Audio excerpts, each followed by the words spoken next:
I met Zakir Naik in Chicago, Illinois. Chicago, Illinois. And Saf can confirm this. Any of you can go on Google, confirm this. There's a Muslim community center in Chicago. It's on Elston, MCC. It had a dawah outreach run by a man named Amir Ali, who would produce brochures. And he was working with Sabir Ahmed. You guys should know Sabir Ahmed, right? Sabir Ahmed. He's huge. Yeah, see, he said he's huge. Now, for those of you who don't know, Sabir Ahmed, very active in the dawah scene in Illinois.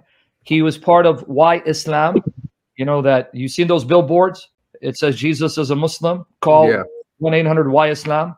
Yeah. He's part of that. He works with the Dean Show, Eddie of the Dean Show. You guys know the Dean Show too, right? Yep. And Christian Prince did some shows exposing him. And actually, he was the moderator of the first public debate I did, which was with Shibra Ali. He's the moderator. He's there. You'll see him. That was my first public debate. So Sabir Ahmed was a huge Zakir Naik fan. So they brought him from India to first lecture in MCC. During this time, I was part of a Christian organization called South Asian Friendship Center. It was an outreach to Muslims and Hindus in the Rogers Park area. So I'm giving you the details. South Asian Friendship Center is no longer there, unfortunately, but it was located in the heart of the Indo-Pakistani community. It's on Devon Street. If you ever go to Chicago, and you guys know, go to Devon. It is like you're in India and Pakistan. It's all South Asianers, and what a great opportunity to preach the gospel because it's full of Muslims and Hindus. They own the area. All the stores are by Hindus and Muslims. Several blocks like to the west of it, all Orthodox Jews. It is a hotbed of just evangelism. If you ever go to Chicago, go to Rogers Park, Devon Street. Anyway, so our center was there. And so the Muslims knew about our center and they knew about me.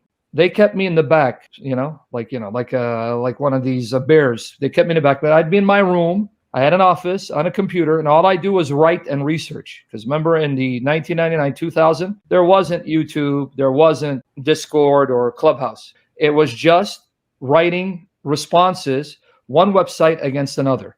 Yep. That's how you would refute people. So that's how we would refute. So I'd read the latest article by Answering Christianity, and I'd respond. So I was kept in the back. I was their apologist. When they needed to bring someone out to refute the Muslim da'is that would come, I'd come out. Well, Sabir Ahmed knew about it. So one day he arranged a talk with me and Zakir Naik in the Skokie Public Library. So I'm giving you the details so you guys don't think I'm lying because maybe they'll deny it. I don't know. I've never asked Sabir Ahmed, do you remember? And are you honest? Will you be honest enough to acknowledge it? I don't know. So in the Skokie Public Library, now remember, I'm not that well known. Answering Islam's not that well known. David Wood hasn't shown up on the scene.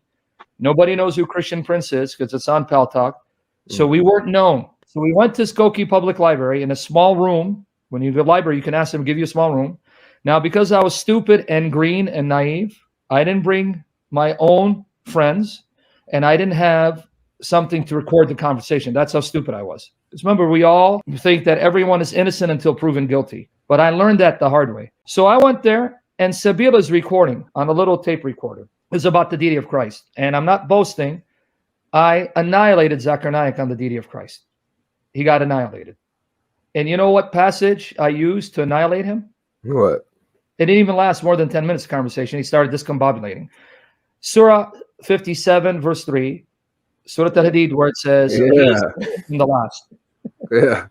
And then I went to Revelation 1:17, 18, but then he started, with his very thick accent, and he's got a lisp. Yeah. You guys pay attention, he's got a lisp. I got a lisp, but it's mild in comparison to him. And the late Nabil Qureshi, our brother in the Lord, he had a lisp.